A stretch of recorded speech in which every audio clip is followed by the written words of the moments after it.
Welcome to 40 Below Zero, an international podcast about life with invisible illnesses, hosted by two guys living with multiple sclerosis.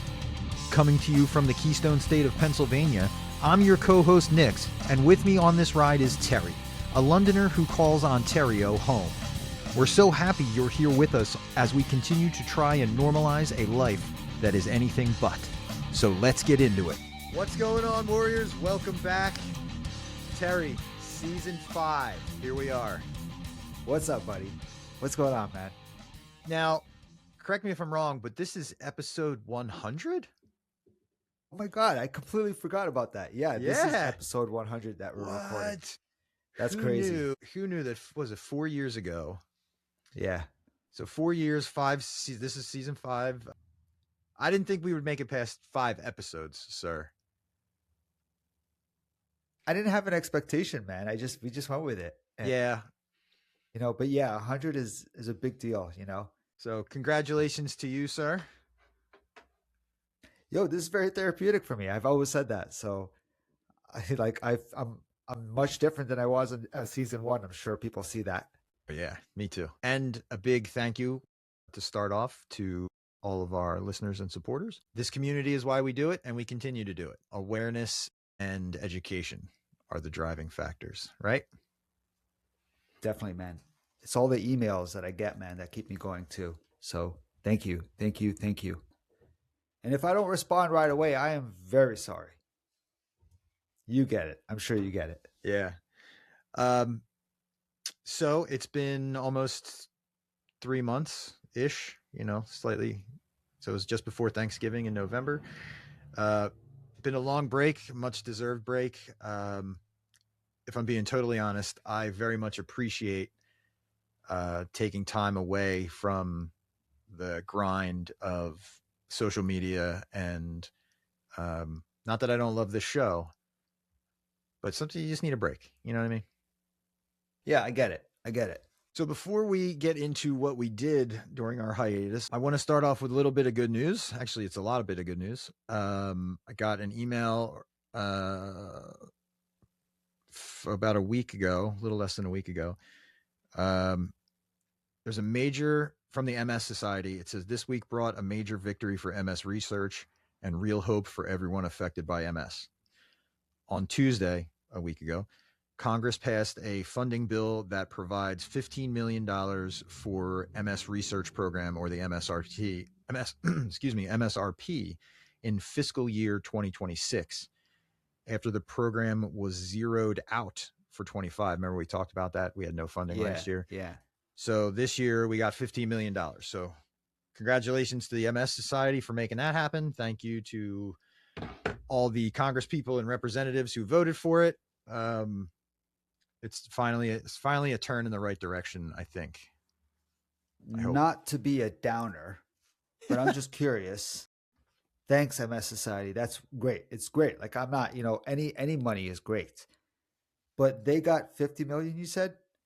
15 million. Okay, whatever. 15, 50, this is good. What about everybody else? Did everybody else get like 50? I don't know. I'm just, but we're like, oh my God, thank you. And they're like, here you go. Here's some change. It's 10 million less than previous years, but it's 15 million more than last year. Whoa, it's 10 less than previous years? Because it was 25 in 2024. I guess less people are getting MS now. Yeah, I guess. But the thing that I like to focus on is the fact that at least it's not a zero again. I get it. You know what I'm saying? Yes. Because you got to take your wins year to year when it comes to this kind of stuff. So we'll take that one to start. Cool. And I can't wait. The good news. Yeah, and I'm excited for all of the things that are coming up this year that we're going to be doing. Talking to legislators again. The big push this year, as far as I understand it, I have a networking call with them in about a week or so. Pharmacy benefit managers, PBM reform. Remember we've talked about that a bunch of times. Yeah. So that's the big push this year, because everyone's tired of anonymous people being put in charge of care. Okay. And, What do you mean by anonymous people? Anyway, sorry. No, good question. So nobody that is elected or no one who has a public say in who the pharmacy benefits manager who gets the job. So remember, so to review, last year when I talked about top-down integration, when you talk about Yes, yeah, I was thinking that too. Yeah, I'm like, oh, you talked about this. Yep, the big companies, they own everything from top to bottom, and they decide who's best to put in that position to protect their interest, and their interest being the shareholders' bottom line, not necessarily patient care. So there's a big push now to get that out of the way. And I don't know exactly what the reform is, but I know there's a lot of ideas as to what people want. Like some people want to eliminate the position altogether. Some people want to make it a panel or a board. Some people want to make it somebody who, and I kind of agree with this. Someone who does not work for the insurance company or the pharmacy. I mean, that would make the most sense. Like a patient advocate, basically. Yeah. Makes sense. Well, big things on the horizon. Cool. Very excited. So all you can do is start with a positive attitude, right? I had a lot of good times during my break. I had a lot of, good stories. Hit me with them.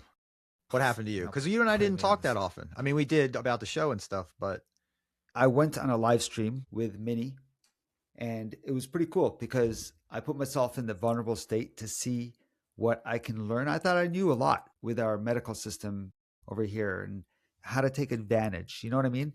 Not advantage in a bad way. Take advantage for what I can use. You know what I mean? She is financial. I don't want to say not influencer. She's a financial person who was talking about your system up there. And I know what you mean. Use it to your advantage, meaning get the most out of it, especially if you deserve it. Exactly. Thanks for correcting me, Nick. I'm just joking. But no, for real. And then I'm sitting there and I learned, and she really wants to help everyone. And I cannot believe she was supplying this information for free. I'm like, and she put a spreadsheet together that took, I don't know how long, man. And she's like, here, if you want it, just ask me. And she's just giving it out. And she's really trying to help people save money and be rich when you're on health assistance, right? Mm-hmm. And it's really true because when you don't, say, I don't know what system everybody else is on. And if you're on ODSP or whatever, disability assistance, there you go, man. Help me out here. If you're on it's not mine. I don't know what it's called. Assistance, you're only allowed a certain amount of money, right? Because they're like, oh, you don't need it anymore. Whatever the case is in your own province or state. But she's like, okay, that's true. Then you can do this instead. And it makes so much sense. I'm not going to get into it because I don't want to sound stupid, but it's almost like you can buy stocks or you can buy stuff on the side. It doesn't mean that you...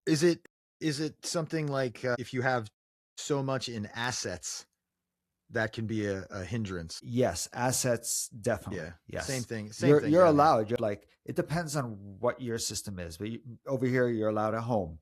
You're allowed a car. You know what I mean? Right. As long as you had it beforehand, maybe different rules, whatever.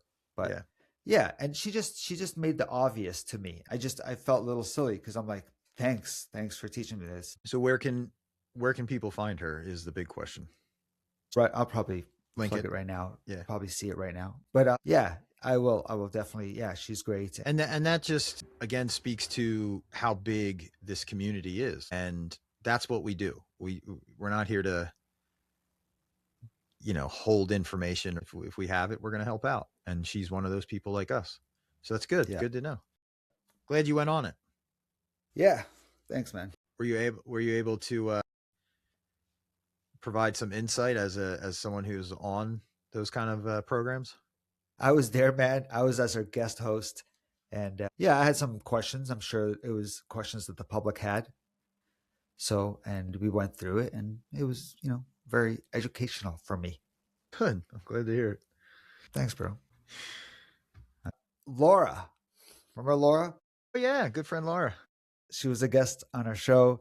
Do you remember she came on our show with a broken hand or arm, Yes, it was something in an a injury? cast. Well, she has another injury, and she knows that I'm going to talk about this.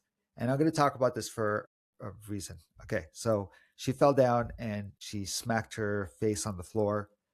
I believe it was outside, like concrete or something. So she got a black eye. Okay, she's okay. She's a trooper. You know, we all say that. Like, Right. she's just going to keep moving. She's resilience. So she looks messed up, right? Like, it's Sure. yellowish. It's, you know, and you know, the whole support group is like, oh my god, oh my god. She went to the dentist, and not one person at the dentist said anything. Okay, she's upset because she's not upset. She was just like wondering, isn't anyone going to ask her, hey, you know, like, hey, We're what here. happened? What Right. happened? You know, yeah.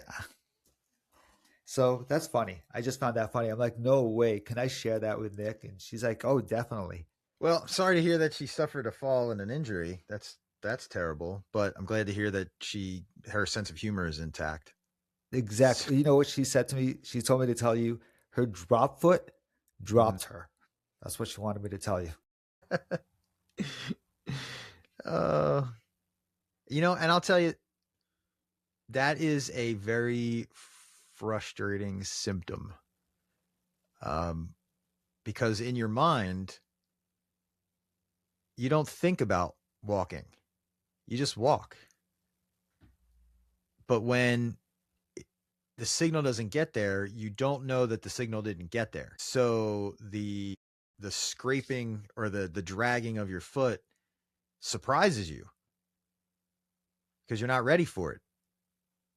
Especially when you've been walking for 40, 50, you know what I mean, Right. years. That's my point. It's like it's something you don't think about unless you have to. And unfortunately, a lot of us have to. Yeah. And it scared not it surprises me a lot. Not scares me. I'll just be walking along and then all of a sudden one step just doesn't work. And that's a real easy way to fall because then all of a sudden your balance is, your momentum, your balance, all that stuff gets thrown off. It's scary because it just sneaks up on you. Yeah. I love my neurologist. So I'm pretty sure he's going to be listening. So Okay. what's going on? And I have the same thing as you right now. Stable. The word you use, whatever. So everything's okay. Everything's stable. Nothing. It was aggressive before. Right. So you have plateaued. Plateaued, I guess. Yeah. Whatever. Yeah. That's the stage. That's the stage you're in, which is cool because that means everything's going to be cool for a little while. Archivist seems to be helping. Just so you know, for me, Same. Everyone's different, whatever. He said there's a new thing coming out, and he didn't give me the name, but he said there's a new thing coming out. And I know. Okay. Can you imagine? You're like, oh, there's this thing that could change your life, but I'm not going to tell you. It's fine. No, I don't know how he said it, dude. I'm just like, that's what I got some big news for you. I'll tell you in 6 months. So, but you know what? He was honest because he told me there is this drug he wants to put me on to give me a little bit of a pick me up. And I don't know if you can notice, I'm wired because of this. And I like it because I don't have any more yawn fits during the daytime. Gotcha.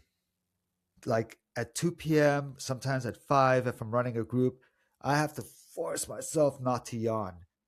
And I'm just like, and I don't want to look like I'm being rude and right. And it's not tired. I need to sleep. I just start yawning.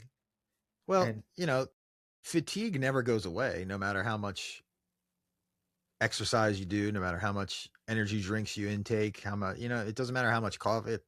At some point, coffee is just not, it's just a warm brown liquid at that point. It's just not doing anything. Really cut down on coffee. See, I'm going to go all over the place. Let me go back to this drug. So he said that when he was in university, he was against drugs like this. He wouldn't even consider it or whatever. Okay. And he's like, the way he was honest, it just, so genuine. So I actually connect with him. And I feel bad because there might be people who don't connect with a neurologist. And I've heard people say, oh, I love my neurologist. And I'm like, relax, stop showing off. But now I love my neurologists. Another Well, thing what is is it? What is it that you love about him? he's genuine. I don't know. I feel like I've earned the genuine. I feel like he's looking at me and he's like, "You want to help yourself? I'm going to take this serious." Not that he didn't take it serious before, I get you. but I'm feeling like, okay. So you feel like you have a true partner in your care journey. Thanks, buddy. And when I took this drug to the pharmacist, he said, "Whoa, you're on this and this." And then I'm like, MS? He's like, oh. And then I told my neurologist that, and he goes, "I understand what he's saying," and he explained it. So I'm like, okay. Well, it's good that they took the time to explain it to you, because there's a lot of providers out there that don't. They just say, just take this and it'll help. But you got to understand, not only you got to look beyond the marketing of your medication. You got to look beyond all that stuff and say, if you don't understand the mechanics of how your DMT works, then you won't know what something abnormal is. You know what I mean? So when you won't even know if you're suffering a side effect, because if you don't know how it works, you could just be like, oh, that's normal. And it's not. So Yeah. If you're on a DMT and you have no idea how it legitimately works inside your body, ask. This is very important. Yeah. Agreed. Have you heard of the drug Mavenclad by any chance? Absolutely. Did you know you have to use gloves and stuff to handle Mavenclad? No, but I would imagine so, because a lot of the upper level injectables, and I say upper level, I mean in intensity, you know what I'm saying? And so like infusion level type stuff is very close to chemotherapy. I was on, when I was on Tysabri, it carried a warning label that said, if this package gets exposed, you have to call like a hazmat team. I think he talked about that a little while ago. Yeah. But that's just because you need gloves. Did they give you a number to the hazmat team? No, it's just for the nurses. Stupid. Yeah. Well, 911. There's your answer. You better go get Yellow Pages. Does anyone even know what Yellow Pages are anymore? Woo, you showed your age there, Ter. Yo, this is an official 45-year-old. Okay. Yeah. So, yeah, you got to investigate all that stuff. And that's probably why you need gloves. I don't know, because I don't take the drug, but I would imagine one of our guests, you can't absorb it through your skin. It has to be injected directly. What other fun adventures did you get up to during the break? So I went to the dentist and I had an interesting encounter. Dude, I'm telling you, this is so great. This is my therapy. I'm like, shit happens. I don't get mad. I'm so much better, bro. Shit happens outside. I do not get upset anymore. It's good. I mean, I do. It's a good way to be. But, I just have this and then I write it down. So I go to the dentist, and as I'm going there, I have to do a quick filling because he says it's a small cavity. So he's like, just a quick filling. So I go to the dentist, and the lady says, "Did you want to stay in your chair?" And I said, "Huh?" She goes, "Did you want to stay in your chair?" And I'm like, and then the dentist comes in and he goes, "Yeah, we can just do it in your chair." And I'm like, so I put my head back like this, and he's like, "Yeah." I'm like, "Nah, we'll transfer." Like, you know what I mean? I feel like you're shortcutting it. Yeah, I don't know. I've never done that before. Has anyone done that? I cut my hair in my wheelchair now because I'm like, dude, it's just sometimes to jump in that chair and jump back in. And he's like, "Yeah, let's just stay in your wheelchair." So I said, "No, I want to transfer." And he's like, "Okay." And then I transferred, awkwardly. He was getting ready and everything. And then he's about to start. And I'm like, "Whoa, aren't you going to freeze me?" And he goes, "No, it's on a root canal already." So I'm like, I've never had drilling without freezing, ever. How'd that go? Yeah, it was fine. It was fine. I'm just dramatic. I've never had that either. That's I've crazy. never even heard of that, but then again, it's been a minute. But the second he's like, "Okay, let me know if you feel anything." When he's like, I feel everything. Yeah. It's like, yeah, that raises my anxiety. Yeah, that raised mine, and I wasn't even there. So I spent most of our break inside. I thought I was fostering a puppy, but it turns out I had adopted a puppy under the guise of fostering. Funniest story ever, bro. So now we have a new little chaos gremlin in our house. She is 20 pounds of adorable terror. She is a pug boxer mix, which is She's very cute, interesting. man. I'll if I haven't, did I send you a picture? Running? Yeah, bro. Okay. Well, put it up, clip it in. I see everything. It's on Facebook, bro. She posts it all. She's adorable. It's funny, man, because remember it was just that day when you called me. Yeah. We were supposed to meet up, and we had a meeting to talk. Yep. And I was like, I'm sorry, bro. I know you're going through stress right now because you're supposed to meet them at a time, and yeah. Well, we took her to meet a potential forever home, and it didn't work out. And honestly, she's probably just gonna stay with us. It's fine. What's another dog? It's okay. She doesn't eat much yet. So yeah, it's been fun hanging out with her for the last 7 weeks, nursing her back to health because, she unfortunately was hit by a car. So she had her leg was, they had rods, pins, and a skin graft, a bone graft. I mean, so there's a lot of injury. So the first like 2 weeks was basically like me hand feeding her and making sure that she was rested and comfortable and stuff. And now she's just tearing up my house in a good way, in the fun puppy way. You know what I mean? Like they don't know any better. How old when she got hit? Maybe 4 or 5 months. So I've had her 3 months. So yeah, she's about 5 months when she suffered the injury, and now she's about 8 months, and she's doing good. She's like it never happened. Okay. Although she has a little like sideways lean to her when she runs, and her feet are kind of like this. They don't do this because you can tell one was put together. But she doesn't know. She, like I said, she's just a happy puppy. But that's been the majority of my time during the break. Which she was in pain when she was recovering. Like she had a pretty good medication regimen, so I wouldn't say it was much pain. Okay. And I was really hands-on with her, so I got to put a lot of attention into her slowly getting back on her feet, literally. So, but she's a little like I'm a suck. I can't watch an animal suffer. Like even when you do the neutering and shit. Yeah. And they heal for a week. Right. It's like, I'll talk to you in a week. Yeah, she's a trooper, man. She had that injury, and she was fixed while she was in. So she was recovering from 2 surgeries at once.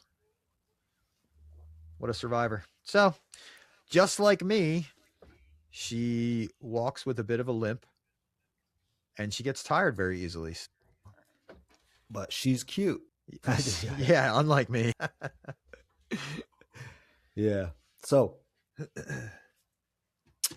I want to talk to you about something that you mentioned to me, and I thought it was really funny, and how this lady parked in the disability parking, and it was just funny to me because, and I hate to say this, but what you used to do came out when you were telling the story, and I saw it, and because you approached her, because I'm like, what'd you do? Because I know Nick to not have conflict. You're like, you know what I mean? Yeah. But this time you went up to the lady, and the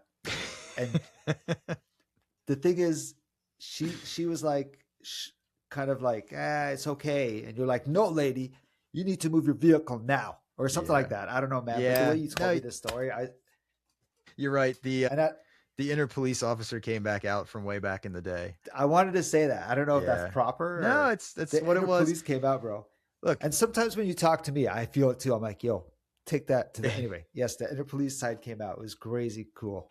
So, like a lot of the people we talk to, when they receive this diagnosis, it's a total life shift. And in my case, that's exactly what happened. I was hard charging police, fire, EMS, and then within 6 months, I was none of those things. And having spent my whole career in public service, you just handle things a certain way. that's just because how, what you're taught and how, what works. So oddly enough, we were going to get supplies for Sheena, our new puppy. And we went to the local Petco, I think it is, or pet store. It doesn't matter. So we went up there, and it was just when the weather started getting really cold. Like, it hadn't snowed yet. It was about a week or two before Christmas. And we go to pull in, and every parking spot is full except for the 2 handicap spots. They're empty. And I was like, oh, great.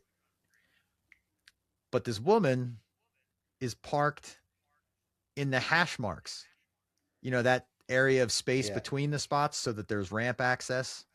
She's parked in that with her hazards on. And I was in a rare mood. I had, I don't know if I had not eaten right or not taken my medication properly that day, or it was just, the alignment of the planets was off, whatever the scenario was.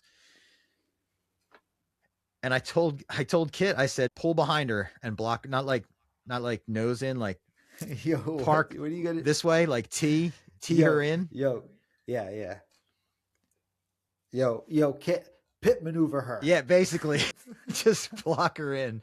I said, because this isn't right. I said, this, I hate, we talk a lot about the blue zone and parking in the blue zone and all the fun stuff that goes on there and all the looks and all the stuff we've ever talked about.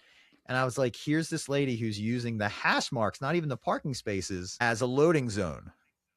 Yeah. So I looked, nothing on the plate, nothing hanging from the window, hazards flashing. That's a good indication that the person is not handicapped, but they're like, oh, excuse me, I'm only going to be a few seconds. I'm just going to be a minute. I'm just running in to get one thing. Yeah. So I saw her in the driver's seat. Yeah. And I said to Kit, I said, I'll be right back. And I got out of the car. And you're right. I usually don't instigate the conflict, but in this second, everybody slips. This was my slip. I walked up to the window and I knocked on the window and I said, excuse me, ma'am. Did you knock on it with oh yeah, I did phone? I don't know if you'll hear, if the mic will pick it up, but I was like, it was forcible. And she jumped. And I said, excuse me, ma'am, this is not a parking spot. You need to move your vehicle. She must have just thought you were a cop the way you sounded. Probably. You know what I mean? Yeah. And especially with the knock. Yeah. And you probably did it from the side. You know how they always go. Oh yeah, I did it exactly as I was trained to do. I just, like right back to it. So cool. I said, I told her, I said, so you have to move. And then at first she said, oh, the gentleman from the store said I could park here, in true training fashion. I said, well, he's not in charge of the parking lot, so he doesn't have the authority to tell you can park here. You need to move. And she said, no, but he said I could. And I said, well, he's not in charge and you're in the handicap spot. You got to go. You said, I remember this. You're like, lady, this is not a parking spot. Get out of here. Yeah. I said, you got to go. I said, you got to go. I don't want to hear it. Yeah. And then, that's funny. Kit moved on. She moved out. Kit backed in, which, I hate being like that, but you kind of brought it on yourself. It's not the area of the parking lot. We had that gentleman make a comment a long way back. I think it was like season 2 or something. We were talking about the bathrooms and he said, oh, you got, disabled people in wheelchairs are less than 1% of the population. So I'll take my chances. Yeah. And that was his response to why you shouldn't use a handicap stall if you're not handicapped. Yeah. And this kind of felt like that too. It was kind of, I don't want to say like, you're an adult. You should know. Well, we can't park next to fire hydrants. Right. 3 meters. Right. For a reason. Exactly. I mean, it's 1% chance a fire is going to actually happen. But when it does, you've killed some people. And this woman just happened to be at the wrong place at the wrong time when it comes to that. Because, like 10 minutes earlier or 10 minutes later, we wouldn't be telling this story. But I was trying to be as nice as I could initially because I was like, hey, ma'am, you can't park here. But then when she was like giving excuses and stuff, then it was like, nope, you're going to go. I'm not taking no for an answer. And she moved like literally 10 feet over to a parking spot. Yeah. But the fact that you had to get out of your car and it's just like, Yeah. People will try to do the bare minimum at all times. And this just happened to backfire. And I felt bad, speaking to someone like that. But you're just taking advantage at that point, and it's not for you. It's for every one of us who has gone to the doctor and gone through the process and been found to have some need for that. I don't know. I'm sure there's a time in my life when I've done something. I'm probably a hypocrite if I say anything. Me too. Like, I don't know if I've ever parked in a disabled parking lot before. I don't think I did. I was always scared of getting tickets and being an asshole. Yeah. I'm fairly certain I never did that either. But so anyway, that was that. It was, one of those things, not super proud of it, but yeah, I handled it in the moment. So hopefully that lady, hopefully they'll think twice before they do it again. You know what I mean? No. Do you think that was the first time someone's ever said to her, you can't do that? I don't know, but I would venture a guess that it was not the first time that the person in the store said, just pull up to the handicap spot and I'll load you up. No way. I would find it more plausible that the store did that more than the person did it. Does that make sense? Do you think the store actually said just park in the handicap? He did. The employee did. You believe her? I saw the employee come out. Oh, okay. When I went into the store, I saw him on his way out to bring the stuff to the woman. So yes. Yeah. So they've never get caught. They never did get caught, because once the store gets she gets a ticket, she's giving it to the store. Then the store is like, no more will we tell people to park there. But I will say that in the area, in the town where this occurred, police are not that present. This is the thing that's very aggravating. It would take a lot of planning to have, and it would take a lot of money to have one officer. In this case, in the town it happened, it would be the state police. So you're talking to, an even higher level of government. A trooper would have to patrol this parking lot. Are they the ones that wear those hats? Yes. So it's honestly, it's just not feasible.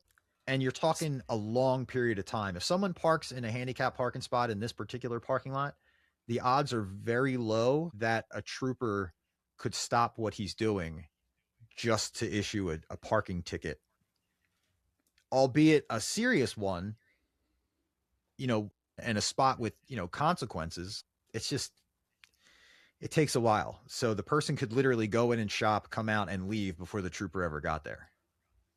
It sucks, crime rate must be lower too, no? It is. It's a because smaller town or whatever. No, it's a big town. It's just not very populated.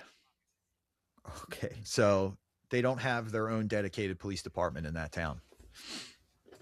So it's just one of those things. Which town is this, so I can avoid it?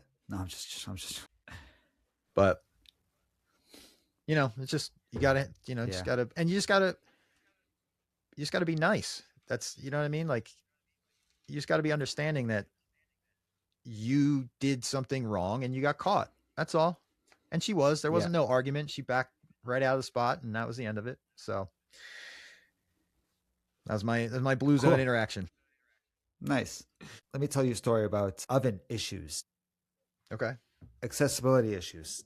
That is a little scary for me. So I'm going to return some containers that she's put food for me in or whatever. So I went to return it, and I usually place it on her oven. And because her oven has knobs in the front and they're digital, some of them are digital, the new high-tech ovens that sing to you now. I'm putting that's what we need. They do. Like, all of a sudden the dishwasher's done. It's like, dee, dee, dee, dee, dee, dee, dee. It's like, yeah. Anyway. So I'm putting it on the oven, and she's home, by the way. Mm-hmm. So thank God she's home, because sometimes I do this when she's not home. So I put it on the oven, and then I go and whatever. I get a coffee. I make my coffee there because she has a nice coffee maker. What are you laughing at, bro? It's just things. It's just things that adults care about. You know what I mean? Like, oh, she got a really nice coffee maker. Bro, it was mine. I gave it to her because I was like cutting down. Anyway. So And then she's like, what's that smell? I heard her say that. And then she goes, the oven is on and you just put plastic on the oven. Oh, no. And I'm like, whoa, was the oven on? She goes, you must have turned it on. I'm like, you know how like of a hazard that is for my arm as a guy in a chair because I'm lower and I'm hitting buttons. And imagine she wasn't home and I did that and I just left. Now, is the oven at like face level? Right? It's like here. Like if I were to, it's like here. Like, yeah, like here. Okay. So So there's it's a not face level. well, It's not like, yeah, but there's a possibility that you could have been injured in the face then, or the head area, right? That's concerning. Like if your height is not that much greater than the oven and something happens, Yeah. you're right there. yeah. Oh yeah. Yeah. Especially when you want to take a pot of water. Yeah. And the thing is, the sink's not right next to it. So you got to like rotate. And if I'm in a chair, how am I going to rotate? So now I have an induction oven. Oh, okay. Yeah. And that I sit right next to my sink. It's amazing. Now I can boil eggs if I want and just pour it right up. Everything's so much easier when you just make it accessible or convenient. That's my word now, right? So I ended up getting all new appliances for my home. And I wanted to get an accessible. I'm like, okay, I'm going to get accessible oven. And I looked into accessible ovens and it was like $3,000 for this oven, Canadian, which is $21.64 and 35 cents. American. Exactly. I don't know, bro. I don't know. So I was like, I don't know. That's a lot of money for an oven that's like this small and this short. Sure. So, and the space that I have is perfectly, so now it's going to be, you should be on the medication I am because I won't fucking yawn. Yeah. I know you're holding in a yawn. I'm like, I'm Dom Faden. Bro. Anyway, and I'm wondering, politicians, we just went sideways. It's okay. Politicians must be on this medication because they don't yawn. And I'm like, how do they never yawn? Have you ever seen any politician yawn in the middle of a debate? I don't pay attention to them really. Okay, but no, relax, I haven't. Buddy, relax. So, yeah. So when I'm getting my oven, that's $3,000. My oven, fridge, and dishwasher, a regular one, they're nice. They don't sing to you. I didn't get the singing ones. No, because you got adaptable ones, which is better. All of them cost like $4,000. That's not bad together. at all. Dude, whatever. I don't know. But it's not about that. It's the accessible one is $3,000. Right. It's expensive to take care of. It is. There's a lot of hidden costs though. And we've talked about, just all the things you need to buy and all just the stuff that isn't covered because, I've never seen an insurance company that would cover an adaptable oven. But can you imagine going to your doctor to get a doctor's note to be like, hey doc, I need a prescription so that my insurance will cover my countertops. I'll look into it, see if I can get it done. So we need to. My fridge has to open a certain way. And I realized that you can get fridges and get them to change the hinges so you can get it to open the other way. This is new for me because I never bought appliances before. I always had a place that had appliances. So when do we get the, you're going to put up the video tour of your new adaptable kitchen? Yeah. One day I'll have my phone and we'll do an episode of it and I'll just go around and you guys can make fun of my place. I think a lot of people would be excited to see, because, you can see all these products online that you can buy on, whatever hardware store, but to actually see it in someone's house is different. So, because you got to do a product review. Come on, this is the internet, dude. You got to do a product review. You got to do after 1 month of ownership review. Like, you got to do all those things. We missed the unboxing. You didn't even give us the unboxing video. Yo, the delivery was an episode on its own.